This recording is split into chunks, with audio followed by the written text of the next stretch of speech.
So, Nikki, thanks for inviting me, and what a nice, diverse group of people here. Nikki, you'll have to help me with what you want me to share and how the discussion should go. But I'm happy to introduce myself. I am based in Silicon Valley, very close to Palo Alto and Stanford University, which is where I came here 30 years ago to get a advanced degree, MBA. And I came here because I loved technology even back then, and came with a one-way ticket from Michigan, so with no intention of going back to Michigan. But I've been here now for 30 years, since actually a little more than 30 years. Oh my God, I'm getting old. Uh, I, I've been in tech the whole time. I have started several companies, all VC funded companies over the years. One was sold to Oracle, my first company. Another two was sold to VMware.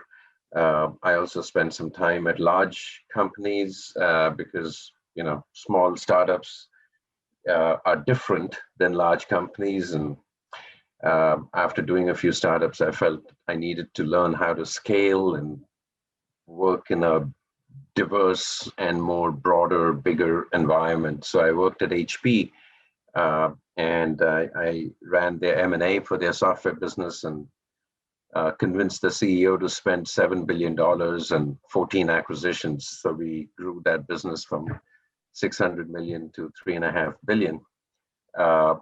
And that's what kind of brought me to my connection to Vienna.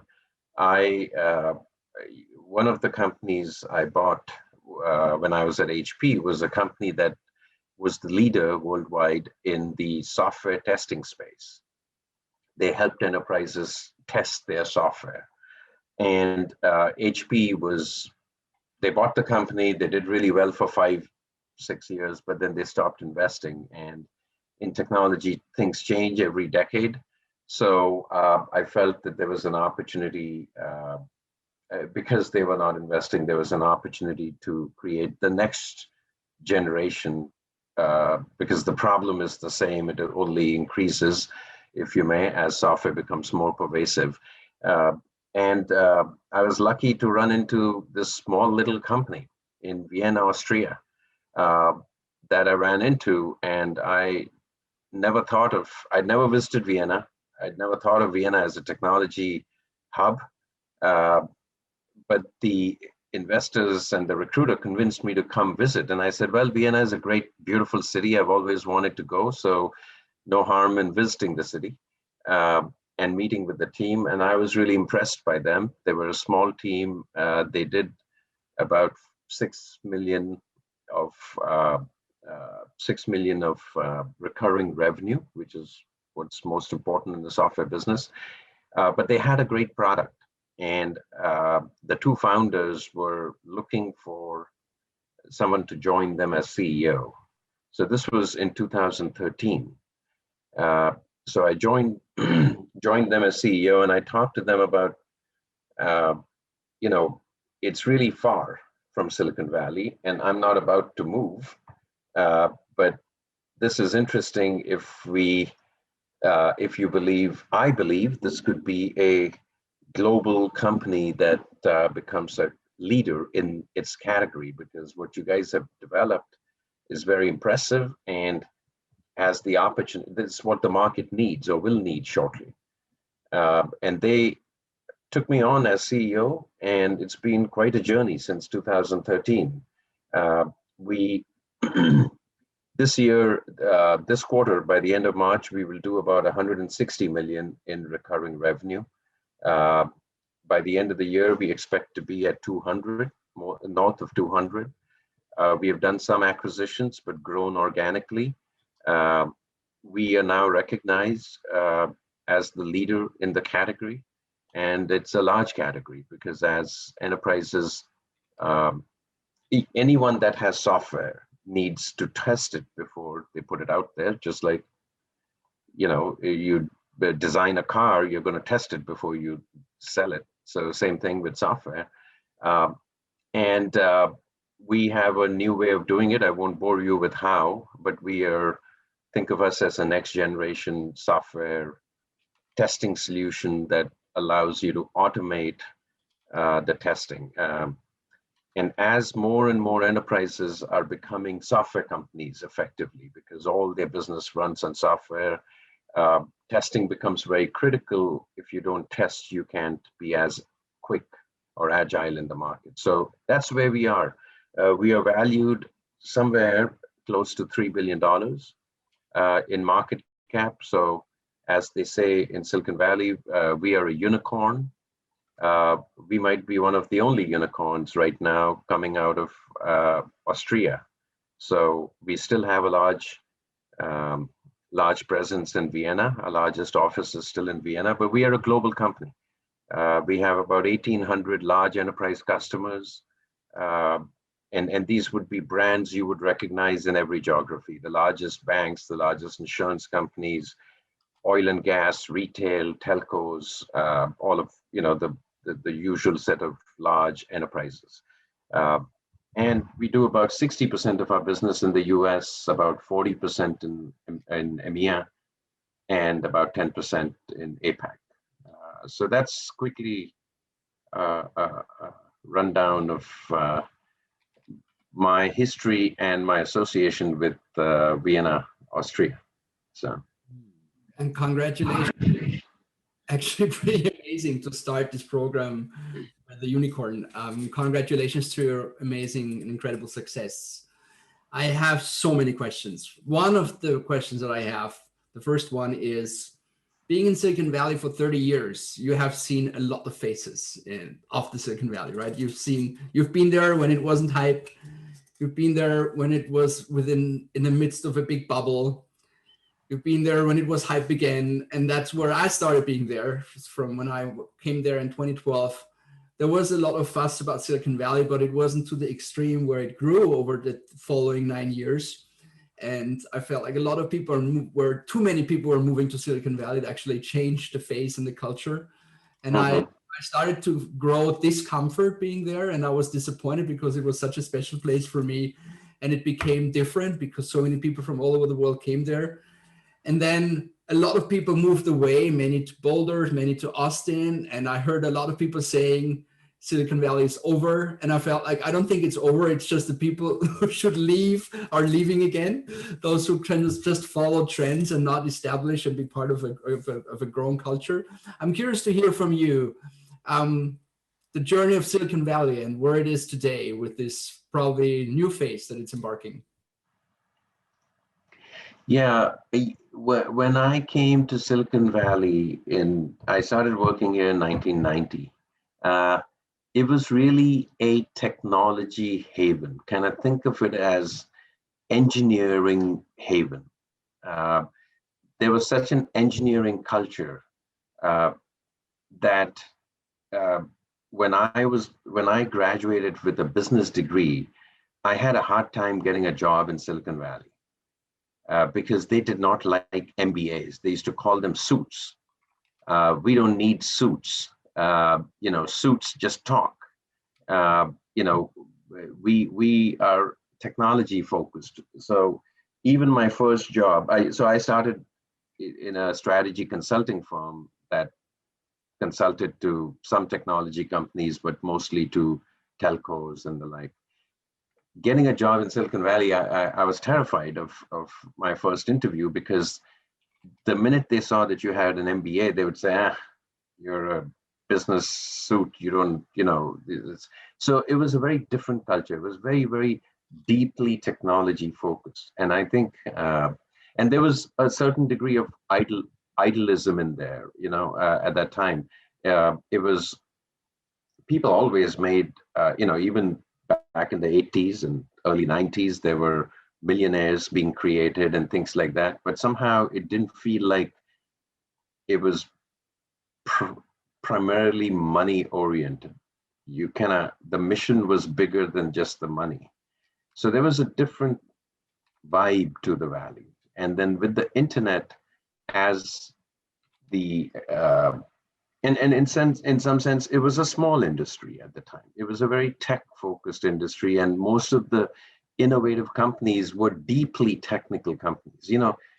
Doing chip design, doing electronics design, doing hardware, those kinds of things. So it had a very different vibe. And then with the internet, it really changed, because with the internet, it really became much broader, right? If you're selling, whatever, if you create an e-commerce site, you don't have to be deeply technical. It's the business opportunity. So it became more business oriented. And but it's still a very interesting place. There's some unique aspects of Silicon Valley, which I think are still true today, which is the extreme concentration of people focused on innovation, whether it's tech innovation now, business innovation, or whatever. So there's still that vibe, and there's still this vibe of people doing crazy, pursuing crazy ideas and getting support. So, people sometimes criticize that Silicon Valley is too hyped up. True. There's a positive and a negative to that, right? If you are too realist, you will never be an entrepreneur. When I joined Tricentis, we were doing 5 million. The large company that HP had acquired, they used to do $1 billion. So you have to be a little crazy to say that I'm going to go after that $1 billion company, right? So that craziness has to be there for entrepreneurship to work. If you're too realistic, you would never start a company, because it's so hard and there's so much against you. It doesn't make any sense. Rationally, no startup makes sense. It's not a rational decision. It is a decision out of passion and out of belief, and the willingness to put reality on hold a little bit. And that's it. And you can take that as any company, any startup in whatever area. They always, in retrospect, startups always sound obvious, but at the time, they're not obvious at all. For that matter, everything is against them rationally. So there is that hype aspect of Silicon Valley, but without that hype, you would never do anything. And that is, I think, still true. Nikki, you asked about how Silicon Valley has changed. I think with COVID, things certainly seem to be changing. And even before COVID, things had gotten to be too expensive. It had become, like you said, there were too many people coming in, and things were really getting to the point where they were way, way, way more expensive and difficult for people. So COVID has kind of liberated people in some ways, in the sense that I think most companies realize that you can work remotely and still not have a loss of productivity. We have the technologies, the internet access or networking access, that you can really be anywhere. So I think that will have a profound impact on the company. But this thing about, people are leaving en masse is not true.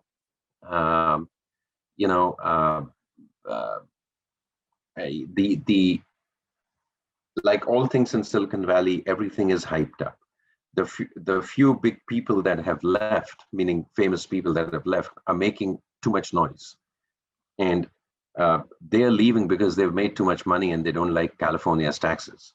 And Florida and Texas are lower tax places. And it's not that those areas don't have innovation. There's opportunity there, just like Tricentis was created in Vienna. So there's opportunity everywhere. But there's a little bit of overhyping by people that have left. Some famous people that have left. And of course, there are many other people that, like if you're a young person with a family, it's very difficult to live in Silicon Valley. So if you can live in a lower cost area and still have the same job, it's not a bad idea. I think COVID has convinced people that you can work remotely and still be able to do things just as productively. They're all everything. You don't have to be here. Uh, but at the same time, I don't think Silicon Valley is just going to vanish, meaning everyone's going to leave. It just, people say that about New York City. They've said that for 80 years. New York City is too expensive. It sucks. It's dirty. It's too crowded. My commute is too long. Well, guess what? It's still the hub of finance after all these years. And if you want to be in finance, if you're a young 20-year-old that wants to build a career in finance, it's a good idea to go there. That doesn't mean it's the only place. For that matter, there's finance happening everywhere. But it is not a bad place to be if you want to do that. So I think the stats don't suggest that there's a mass exodus. There is more flexibility. There will be some exits, people moving out. Also, technology has become a lot more pervasive. Every city in the world. In Bangalore, I was just talking to a friend yesterday. His whole engineering team is based in Bangalore. They started the company in Bangalore, and they've become a $300 million company. The management team has moved to Silicon Valley, but the rest of the team is all sitting in Bangalore. So, and he was complaining that some of his best people are leaving and starting companies in Bangalore. But these are global companies. They're not starting companies just to focus on the Indian market. Some are, but many of them are thinking of global companies. So I think innovation, entrepreneurship, technology is really spread around the world, but just like finance or anything else. But I think Silicon Valley will continue to be too expensive, but still continue to have a critical mass of things. It's just that serendipity of people coming together and being there. So Makes sense. Last year, no, it was the year before, I flew to San Francisco from Vienna or from Zurich, and the person sitting next to me said that I really love Vienna, but I don't like the people here. And I hate San Francisco, but I love the people in San Francisco. And it's interesting to live in both cultures. And I'm curious to hear from your perspective, why Vienna? Why you're still there? What's Europe good at? What's Vienna strong at? I think that's an important message for everyone who's trying to look at the neighbor's garden who's always greener and forgets that actually there is some strengths here. So Vienna has changed a lot in the 8 years that I've been coming there. I first 2-3 years I spent almost half my time there. I would come there for 3-4 weeks and then come out. It's changed, but I'll tell you, 8 years ago there was not much of a tech scene in Vienna. And people didn't appreciate the tech scene in Vienna. I think that's changed. I think Vienna has a much better tech scene. What is attractive about Vienna to me is Vienna is one of the cheapest major cities in Europe. And by major cities, I mean, if you think of London, you think of Paris, you think of Frankfurt, Zurich. Vienna is an awesome. It has all the benefits and what you like about big cities. Culture, diversity, restaurants, opera and plays and music and all those things that we love about why people like big cities. Vienna has all of that, but still feels like a small city. So financially, it's very attractive. That's one. Number two, I think Vienna attracts people from Eastern Europe. So Vienna is very cosmopolitan in that sense, at least from a technology. We have got people from 50 countries, 50 in the company. But Vienna alone, we have probably 15 countries. We have people from Turkey, people from all over Europe. We have people from Eastern Europe, Russia, just all over. It's very easy for them to come to Vienna, and they view that as a bit of a neutral city. So I think talent is good. The educational system is really awesome, right? So the quality of people that I could hire in Vienna at the time was like half the cost, one third the cost of hiring them in the Silicon Valley, and extremely high quality people because the education system is superb. I'm talking about technical and non-technical education system. Those were all the positives. The negative was that there was not enough buzz about tech. People didn't believe that they could build a global company in out of Vienna. So there's a certain degree of confidence and uh, cockiness that, like I said earlier, you have to, uh, even the investors, many of the investors I would meet in Vienna, they would do small fundings, like 3 million. And I'm like, you're doing 5 million of revenue already. You should be raising 30 million. And going after a bigger, so you need to, I found that the ambitions were not as big as they should be. People were much more modest, too realistic, too practical, too pragmatic. And so when I told them, when I joined and I did a company meeting, we had about 60, 70 people at the time. And I told them we're going to be number one in the world. That's why I joined the company. No one believed me. They're like, oh, okay, yeah, whatever. No one believed me. Then we started getting recognition. Then I said, our goal is to get to 100 million in 3 years, 100 million in revenue. We used to do 20 or 30. And people are like, oh my God, how can you do that? So in a sense, that's the negative. In Silicon Valley, you might be doing something stupid like delivering food, but you talk about it like you're changing the world. And end of the day, you're delivering food, for God's sakes. But people make bigger dreams, they make bigger plays. And even those food delivery companies, with the help of technology, have become significant, so what's that? Go big or go home. Yeah. Would you say it's humble and modest, or would you say that it's small thinking? I think it comes from humbleness and modesty, but it also comes from not having role models, right? Uh, when and it's a little bit cultural, right? Uh, in Europe, people don't like to talk a big game; they like to do a big game. So they don't like to talk ahead of results, and Silicon Valley talks way ahead of results, maybe sometimes to a fault. Sometimes it's overhyped. Uh, but you need to be able to strike a balance there, right? If you're too conservative, you'll never do a startup. If you're too hypey, it's all bullshit. It's not real. So somewhere you have to strike a balance there somewhere.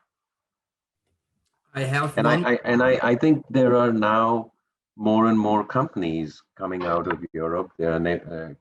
So, if an Austrian sees, hey, that guy was just like me, except he was in Berlin and he created a $3 billion company or a $5 billion company. Shit, I can do the same.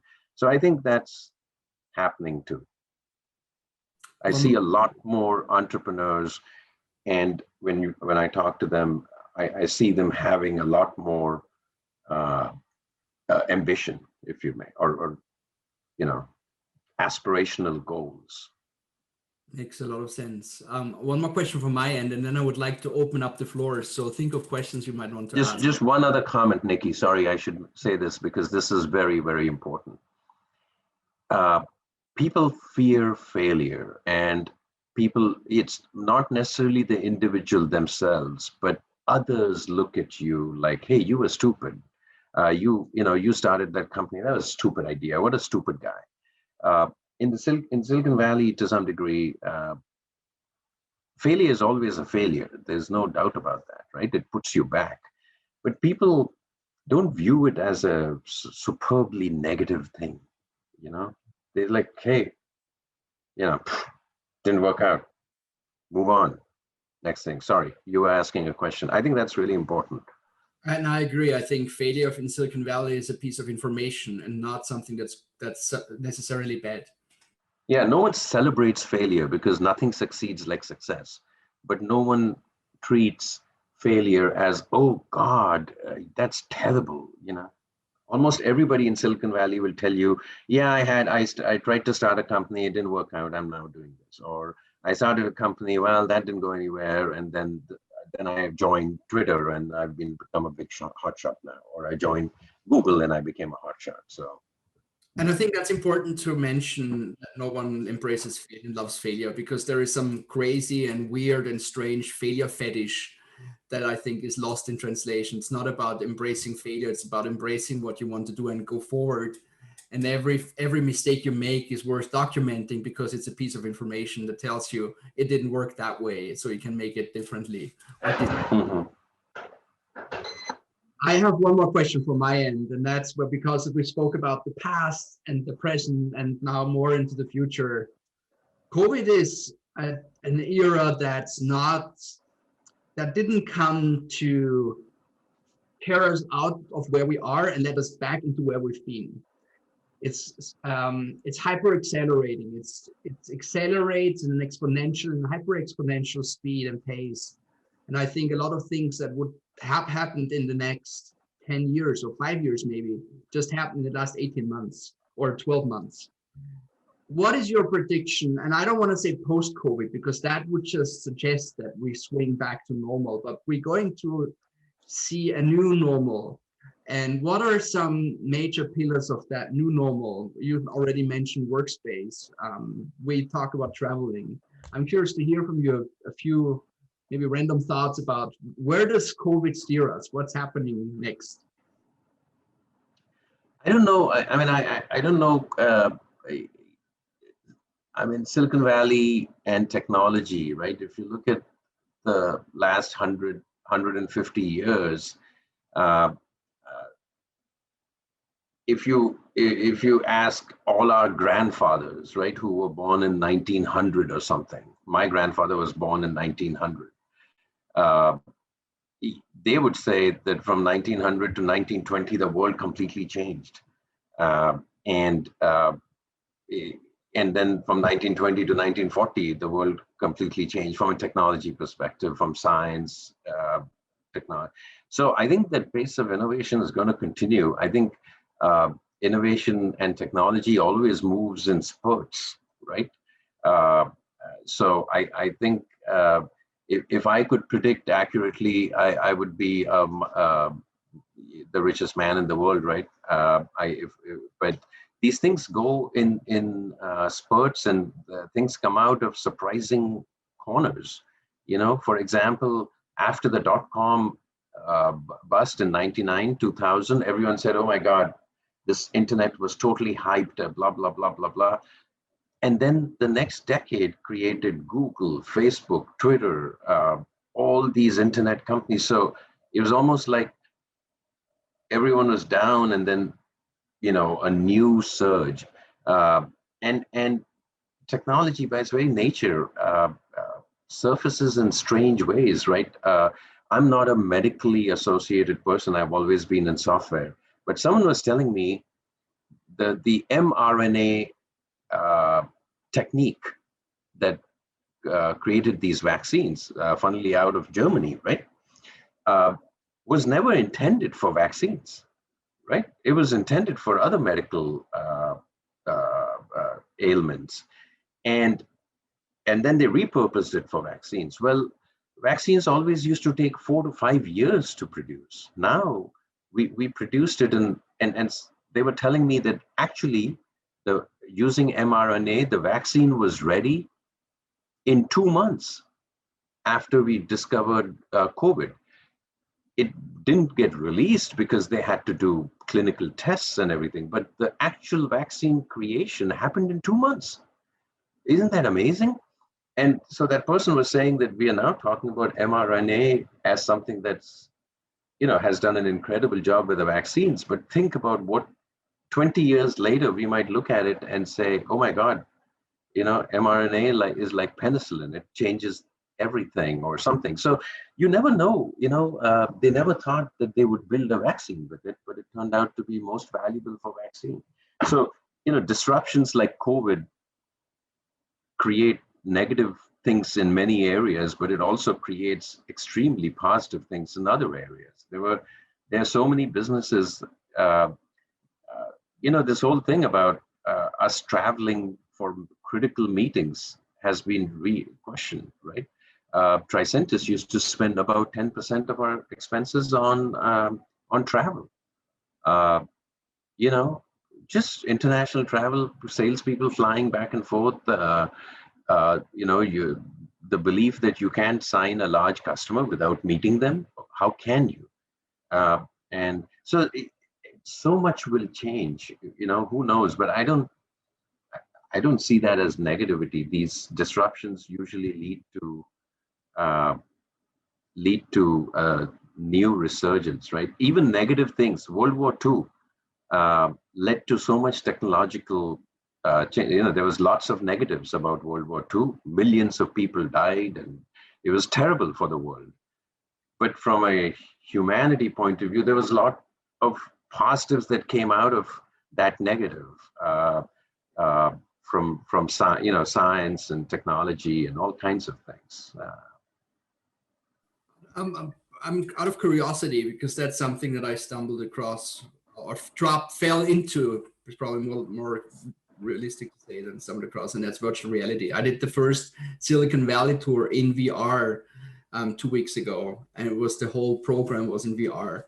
And it was so immersive, because even though you're an avatar and you're floating hands and a face and an upper body, it feels like you're in there, because you have spatial imagery, you have spatial sound. Are you working on VR as well? How do you see VR as means of traveling, replacing physical traveling? Yeah, I'm not working on VR. Someone who's related to me is working on VR. I think VR is one of those. It's a great example. When VR came like, whatever, 6-7 years ago, hit the scene, it was overhyped. Oh, everything's going to be this, that. And then it's kind of gone through a little bit of a down. They haven't really found the killer app for VR.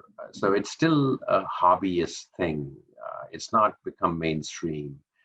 But, God knows when, but at some point it'll become more mainstream. It's like,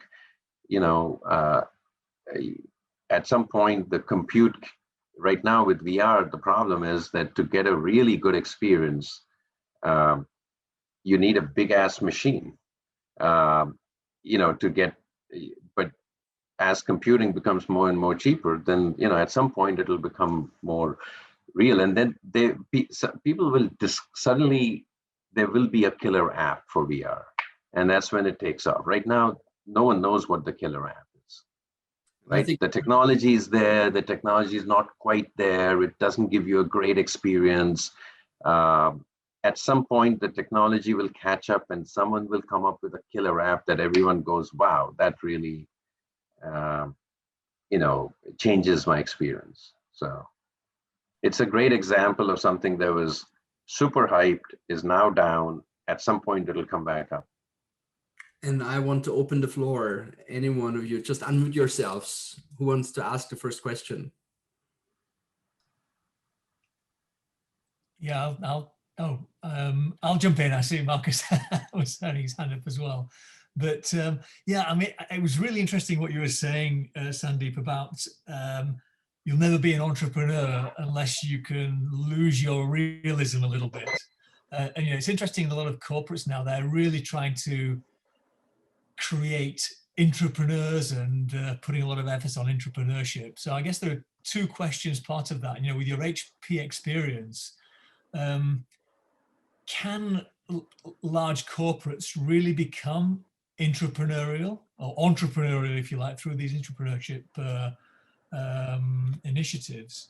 And perhaps secondly, with Tricentis, are you trying to retain that as you scale up? It's perhaps easier now, but are you trying to keep that entrepreneurial spirit and suspending realism? And how are you doing that? How will you do it if you're not doing it already? So I'll answer the Tricentis thing first. I worry about that even within the company, and we are not that big, but you still worry about that. We are now 800 people worldwide. So I keep telling people that, we are still a small company. We're only 200 million. 200 million is still a small software company. I mean, the valuation is great, but it's still a small software company. So, and I keep reminding people that agility is our only competitive advantage. Being faster than the competition and being faster than the bigger company is our only real advantage. So that's kind of the message and the culture you keep trying to reinforce. And then we try to do things like, we have something called, you must have heard of a term called hackathon. Oh, yeah. So we call it GIG, Great Ideas Gathering or something. So we pick a day or two and tell people, do whatever you want. Just, do work on something that you just care for. And usually 2 or 3 people get together. It's amazing what they come up with in 2 days. In 2 days, they come up with just incredible stuff. Now, all of that is not ready for prime time, meaning we can't take it to a customer in 2 days, but incredible ideas and incredible creativity. So you have to keep that creativity around. And we've even tracked it, where the first gig I did, there were 26 teams, and a year later, something like 15 of those ideas had been put into our products. But let me tell you, kind of coming to the big company issue. So when I asked our head of engineering to organize this hackathon, Tricentis had never done one. And he came up with a good Austrian style. He wrote up a detailed plan on how we're going to do. And I said, everything looks good except the rules you set at the bottom. And the rules he had set, this was the head of engineering. It said, please submit your ideas, 1 week earlier, and we will review them and approve them. And then on that designated day, you can work on it. That was one. And the second rule was, please check with your manager if you can take the 2 days, because we didn't want to hurt clients and, client and urgent issues and things like that. And I said, just flip those rules completely. Okay. I want those rules scratched out. And he's like, no, but we got important clients. What if we sacrifice them? I said, you know what? Tell everybody they can do those 2 days off to work on this stuff. If a manager has a problem, tell the manager to come to me to ask for an exception. Don't ask the individual to ask the manager for permission to go take 2 days, because no manager will say you can take 2 days. And I said, well, I'll make an exception, but it's the manager's responsibility to justify why they cannot spare 2 days. I did not get a single response. Now, not a single manager asked me for an exception. Why? Because you can always take a day off. And the reality is, these people started working on the weekend because they said 1 day is not enough. I want to start.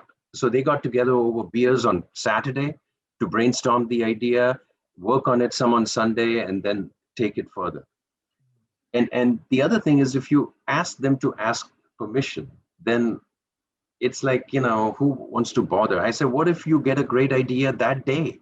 What if you get a great idea when you are showering that day? Or what if you start working on something and it doesn't work and you want to do something else 2 hours into it? So, and that's where big companies kind of fail, is they put too many constraints. You have to loosen people, let them free.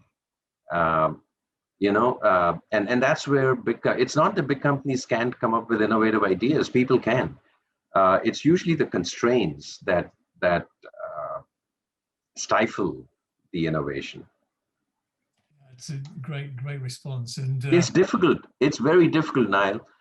At a big company, it is very difficult. I find it even ourselves. The bigger the company, the more difficult it is, but it is possible. Companies have been able to do it. Yeah. And I mean, just maybe linked to that, when you're at HP acquiring those smaller organizations, I think what I've seen is that very often corporates destroy the golden egg because they impose those rules and that inflexibility on those organizations. I mean, is that something you found and had to fight hard to resist, or, Yeah, absolutely. So two things from an acquisition point of view. I would always prefer a bigger company because our ability to screw it up was less. Right. So bigger companies, I would rather pay a premium for a bigger company than take a smaller company, because a smaller company is fragile, and companies like HP are really good at screwing things up. And we bought a company. I'll give you an example. We bought a company that had 20 people. For the integration meeting, 15 people from the HR department showed up. 15. Why? Because at HP, you had in the HR department one person that took payroll, one that did benefits, one that did EMEA benefits, one that did US benefits. You had one that did retirement plans, one that did processes, one that did promotion and hiring. We had 15 HR people show up for the meeting. And the company is saying, oh God, there are 20 people in total. Now they have to deal with 15 people just for HR. So small companies are fragile, and when big companies buy them, the best thing you can do is leave them alone for some time till they get to critical mass. Just support them, but don't impose things on them, which is not easy to do. It's not easy to do. Thanks. That's why most acquisitions fail, by the way. Even Google, for being an innovative company, most acquisitions they've done have failed. Marcus, you had a question. What's that? Marcus, I think you had a question. Marcus, you're muted. Thank you. Yeah. I'm really intrigued. I'm just looking at Tricentis with the Growth Advisory Board. I haven't seen that before.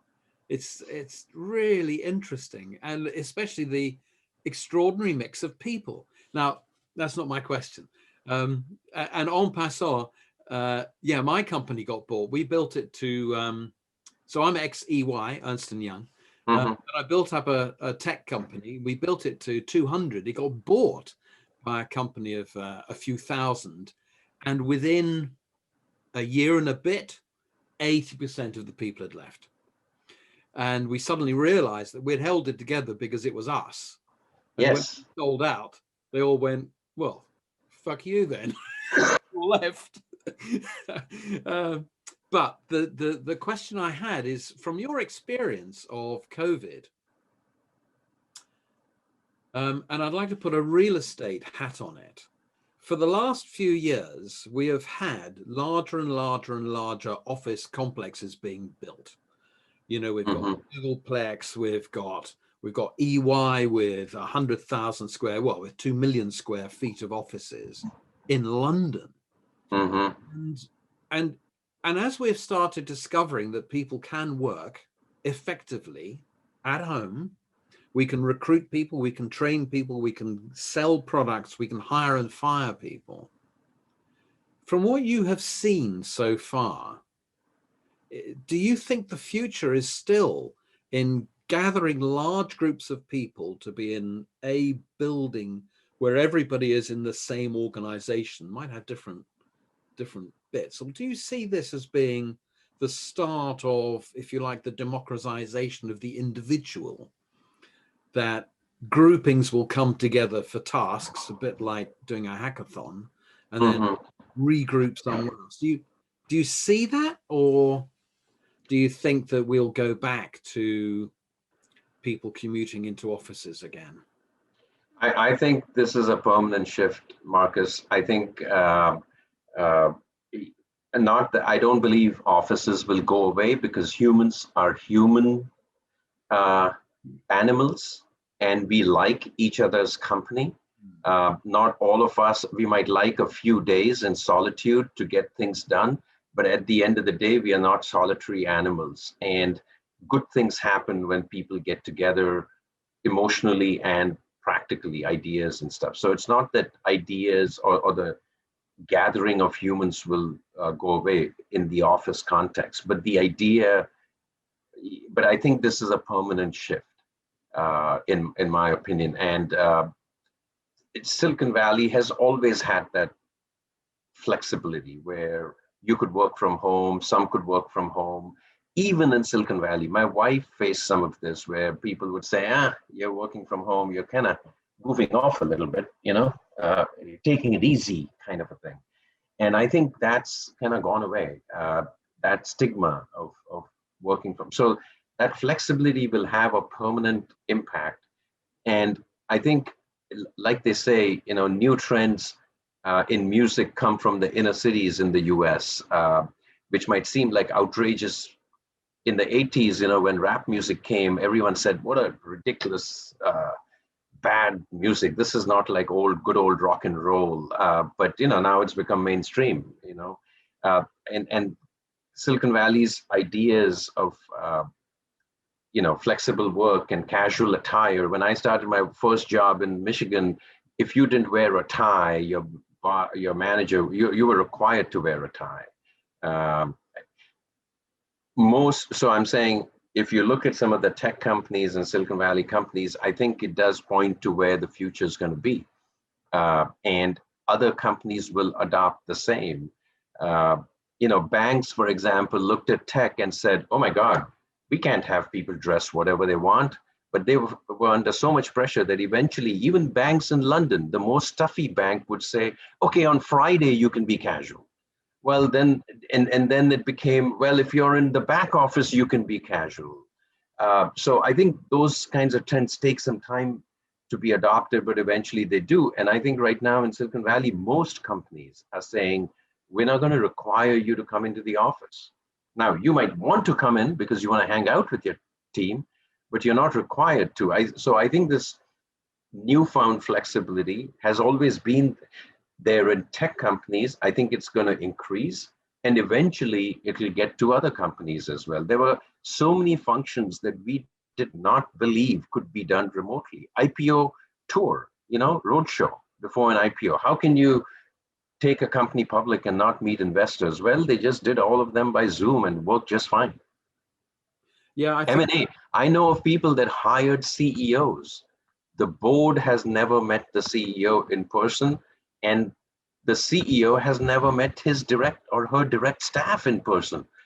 And they're now CEO of large companies for a year. So things that we thought were completely impossible have proven to be possible.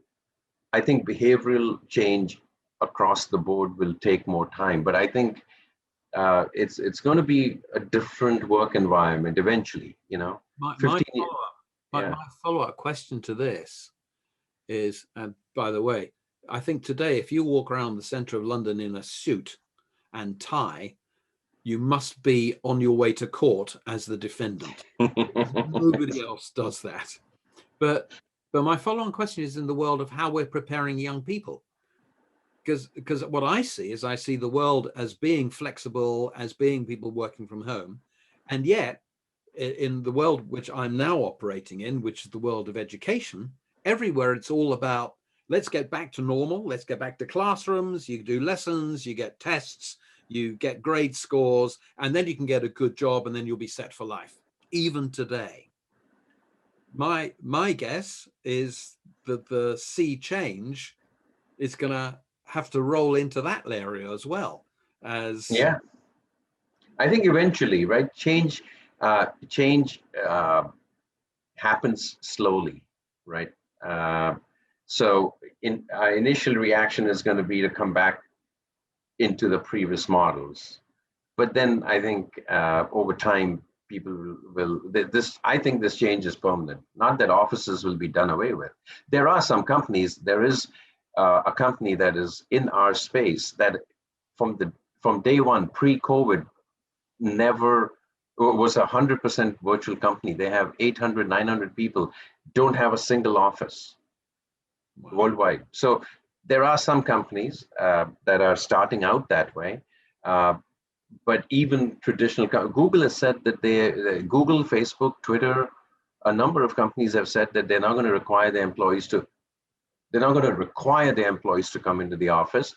They're still going to have an office. Well, if you think about that, the footprint has to decrease, right? Why would E&Y, if half the people are not in the office half the time, you're not going to spend 100,000 square feet. You might say, okay, well, I'm going to get done with 50,000 square feet. That's plenty good. Maybe there's a reservation system. Hey, if you're planning to come in, log in so you have a space, or we don't overcrowd or something. I don't know. But I think there's some permanence to this. Sandeep, we have hit the top of the hour. That was amazing. Thank you so much for your time and wisdom and insights and foresight. Again, congratulations to your success stories. It was wonderful seeing you again, although it feels a little cynical when I say seeing someone, because I don't see anything. But listening to you, learning from you, thank you for the conversation. Thank you for this session. I'll introduce you to everyone. Please follow up, take it from there, reconnect, stay connected, and all the very best from Vienna, and have a wonderful week ahead and day ahead for you. It's the other end of the day. Great. Thank you for the opportunity. We could talk about this really interesting stuff for another 2 hours. So Nikki can send you my contact. Feel free to contact me. Happy to continue the conversation at some, in some other forum. So, all right. Thank you. Great. Thank you. Yeah. Thank you very much. Bye.